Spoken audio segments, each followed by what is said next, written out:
Hey y'all, it's me again, back with another video. This video is going to be a little different than others. I just wanted to come and talk about the problems going on in our country right now, especially with ICE going around. Wanted to say, anyone out there that dealing with that stuff actively, I hope you keep going. Those who don't know, ICE is a group of like federal agents, paid off by our so-called president, and they're going around and they're taking illegal immigrants away from their home and away from their families to relocate them. I just want to say this is very serious. This is not a joke. Anyone out there who can even be mistaken for someone like that, be careful. These little ICE agents do not care who you are or what you've done. All they see most of us is as they automatically see most of us as criminals, which is horrible.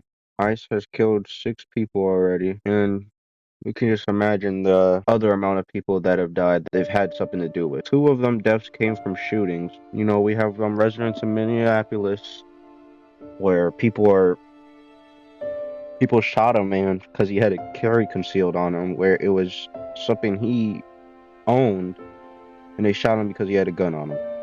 Didn't even pull the gun or anything, just had it on. We have Luis Gustavo Nunez Saceres, who on the 5th of January, the 42-year-old immigrant died in ICE custody at their facility. He was admitted into a hospital for a heart-related condition, according to a statement made by an ICE officer.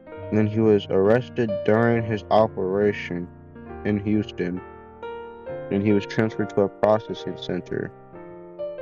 And in that processing center, he suffered multiple life-threatening medical emergencies, and they moved him to an intensive care unit where he remained until he died. You could see that they had no care for that man, where they kidnapped him mid-surgery at a hospital for conditions he needed help with. Another person we had was Gerardo Lunaz Campos, who on the 3rd of January, while in ICE custody, this Cuban immigrant died to homicide. This 55-year-old father of 4 died at the ICE facility Camp East Montana in El Paso, Texas. ICE said Lunas became disruptive while in line for medication and refused to return to his assigned dorm. He was subsequently placed in segregation. Medical personnel were called for assistance when they noticed him in distress. The federal government later claimed that staff had been trying to save Luna as he attempted suicide. They're saying this father of 3 tried to take his own life because he was kidnapped by these horrible agents. Hold up. I don't think y'all understand the severity of it. We are humans going through this. They don't care about who we are or what we're doing. They just see us as criminals from another country. With the Lunas Campos case, a witness told the press that he was handcuffed and that he was put into a chokehold until he became unconscious. And even his autopsy report agrees with this, saying he shows signs of damaged vessels on his neck and injuries to his knees and chest, aka like some sort of agents were holding him down and choking him out. Victor Manuel Diaz, a 36-year-old Nicaraguan immigrant, died at Camp East, Montana on the 4th of January as well. ICE said that security found him unconscious and unresponsive in his room. ICE said that Diaz's death was a presumed suicide, that his death remained under investigation. I don't believe he took his life, his brother told the news. He was not a criminal, he was looking for a better life and he wanted to help their mother. It's horrible the way these humans' lives have ended due to the negligence in the hands of our government. Hope anyone out there listening to this or hearing the stories on their own knows and can realize for themselves that ICE is not good people. They don't care about people like us, and they really do not. Paradi La, a Pennsylvania man, died while in ICE custody at a hospital in Philadelphia. On the 9th of January, this 46-year-old Cambodian immigrant was picked up near his Upper Darby home a few days before his death. His family told 6 Action News in a statement. ICE said that LA was found unresponsive in the federal detention center in Philadelphia, where he was receiving treatment for drug withdrawal. He was given Narcan and then taken to the hospital and diagnosed with organ failures. Among other conditions, his family was notified on 8th of January and visited him at the hospital after they had spent days searching for him. His daughter Jasmine said that her father was a real person and people loved him. Renee Nicole Good. Minneapolis resident Renee Nicole Good was fatally shot by a federal agent in her car on 7th of January. The 37-year-old mother of three was a poet and writer who had moved to Minneapolis from Kansas City, Missouri last year. A federal agent shot her, and she was a mother of three. This woman did not even look like no threat, and you killed her in her car. Horrible. The DHS Secretary Christie said that the law enforcement agent who killed Good had responded to an act of domestic terrorism. Good studied creative writing at Old Dominion University in Virginia, where she won an Academy of American Poets Prize in 2020. First off, back that up. See, these criminals that these ICE agents are getting rid of and taking the life of these so-called criminals are making are doing so much good for our country and winning awards and stuff and changing this world for the better. And yet, because y'all were employed by our president, y'all think it's okay for you to go around and mess up the lives of people whoever you deem as criminals or immigrants. A lot of these people that have died so far have been in America and been a U.S. citizen for more years than I've been alive, which is crazy.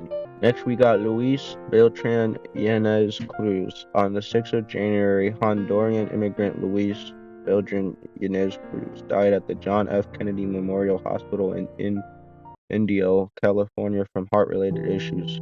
According to an ICE statement following his death, the father of three initially entered the U.S. in 1993. 1993 he entered the U.S. He was in here for like 23 years. According to ICE, he was removed from the country and re-entered at least 20 years ago. ICE arrested him in Newark, New Jersey in November 2025. According to ICE, Yanez Cruz was detained at Imperial Regional Detention Facility in Calexico and was later transferred to the hospital for chest pain where he died.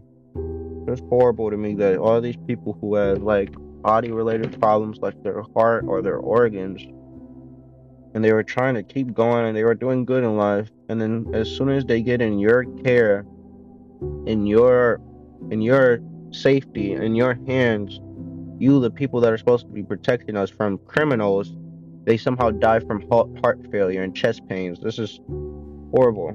His daughter, Jocelyn Yanez, told News Channel 3 that his heart-related issues began after he was detained. My soul was destroyed, she said, because I really hoped that my father would leave that place, but not in this way. That girl probably didn't even see her father that much after he was detained, and then she had to get the news that he died. I'm so sorry for your loss. Pepe Sanchez Dominguez, a 34-year-old from Mexico, died at the Robert A. Dayton Detention Center in Lovejoy, Georgia, on 14th of January. In a statement, ICE said that he was found unresponsive and that his death was under investigation. After being arrested in Georgia on the 7th of January for driving without a license, he was transferred to the detention city as he awaited removal proceedings. I said that the detention center staff found him hanging by his neck and transferred him to the Piedmont Henry Medical Center, where he's pronounced dead. Mexican consulate in Atlanta told CBS News that Mexican officials have asked that the circumstances of the incident be clarified, whether or not he did it purposely or, agents did that to him. Regardless, it's horrible. Now, this is probably the most famous case yet. Y'all probably know his name. We was talking about him in the beginning, but Alex Pretty was an intensive care unit nurse for a Veterans Affairs hospital. He was fatally shot by federal agents during an anti-ICE protest in Minneapolis on 24th of January. 37-year-old Minneapolis resident was trying to help a woman who had been pushed to the ground by ICE agents when he was tackled, beaten, restrained, and shot to death. Following his death, the senior White House official Stephen Miller wrote on X, a domestic terrorist tried to assassinate federal law enforcement. Video evidence showed that Pretty, who was carrying a firearm around his waist, was holding only a phone in his hands and that he was disarmed before being shot. Now, this man who was an ICU who was an ICU nurse for veterans was shot because he had a gun around his waist that he wasn't even touching. He was trying to help a woman who had been hurt by these so-called protectors of our people, and they tackled, beat him, restrained him, and shot him because he had a gun on him at a peaceful anti-ICE protest. They were protesting against ICE. When people protest, they do it non-violently in most cases because that is the best way to get a message across. And they tackled, beaten, and shot this man to death because he was trying to help another woman. And then the so-called creator, a senior White House official, went on X Twitter to talk about how he tried assassinating people, trying to make the situation sound better. And this is honestly where most of our protesting began. This is horrible. But after giving those respects to the people that have died, there's one more I would like to talk about. I saw this news article, and this honestly is what gave me the idea to do the video to begin with. It was horrible. Now, I wanted to talk about her a little bit more because this isn't a problem with our officials. This is a problem with us as humans and as a community and as Americans. It's horrible to talk about because no human should ever have to go through this, but it's good to bring awareness to this. On February 3rd, Jocelyn Rojo Carranza was found unresponsive in her home of Gainesville, Texas. Now, Carranza is an 11-year-old girl, of course. She's been bullied at school, and the bullying, I guess, got too much because on February 3rd, she tried taking her own life. Her classmates have been bullying her quite a lot, and they threatened to call ICE on her family. And I'm guessing out of fear, she tried taking her own life because she didn't want that to happen to her family. Now, it's horrible that as humans that we would even do this to one another. Anyone who sees a classmate that you feel that you understand can't, because these kids said that because they understand. I'm guessing due to her ethnicity or whatever that ICE could talk to her. Even if it was a joke, that's horrible to say.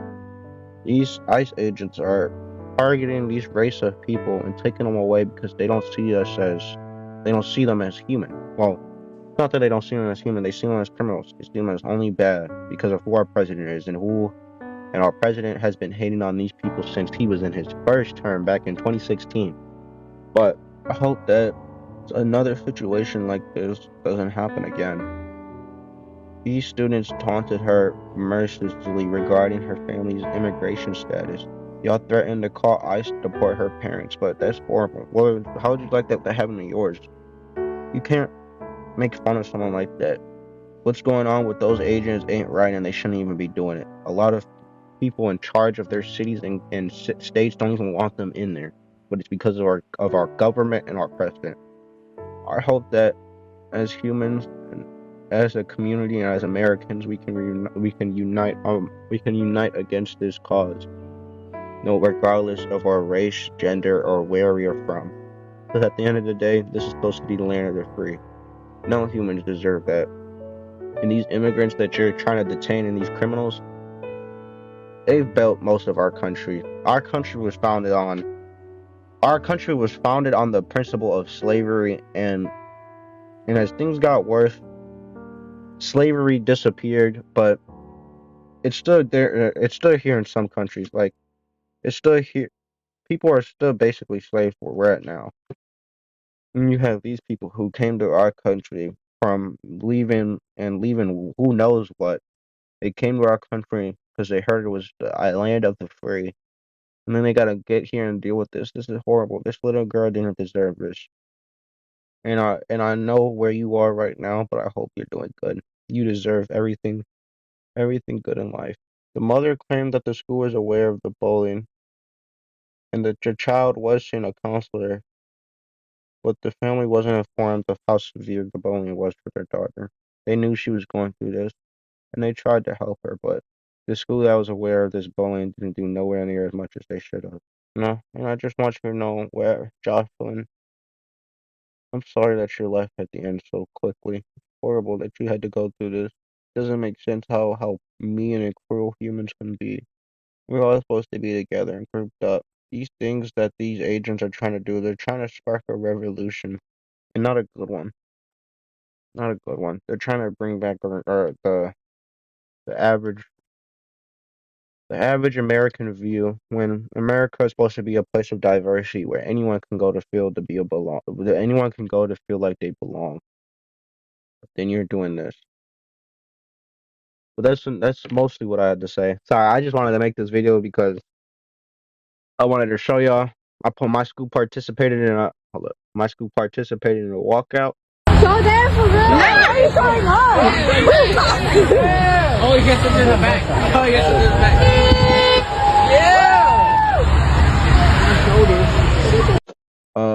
Anyone else that wants to think about peacefully protesting these horrible ice ages we have, if you're doing this at school, you do a walkout.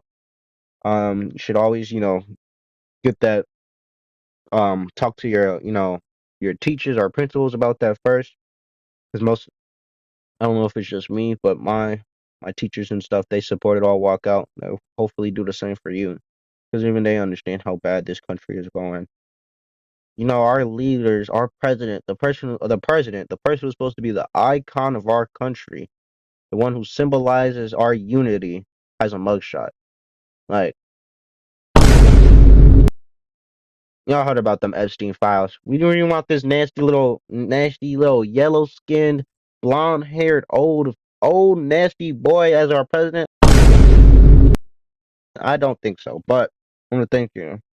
Seeing that walkout and seeing how people are reacted to these type of situation all over the internet shows that our country do has some sort of type of unity, that we're a group. But we can't let those that are richer than us and more empowered than us destroy us. Because even though they might have money or whatever, we have quantity. We can get so much done if we actually united as a country. We can't let our leaders push us around. It's just horrible. But thank you guys. I just want to talk about that. And to those to those 9 people that I talked about that have lost your life, I'm so sorry. May you forever rest in peace. I'm sorry that to those, because a lot of y'all immigrated to this country looking for peace. I'm sorry that the only thing you found was pain and death. You didn't deserve that. Horrible. Thank you all. Have a nice rest of your day.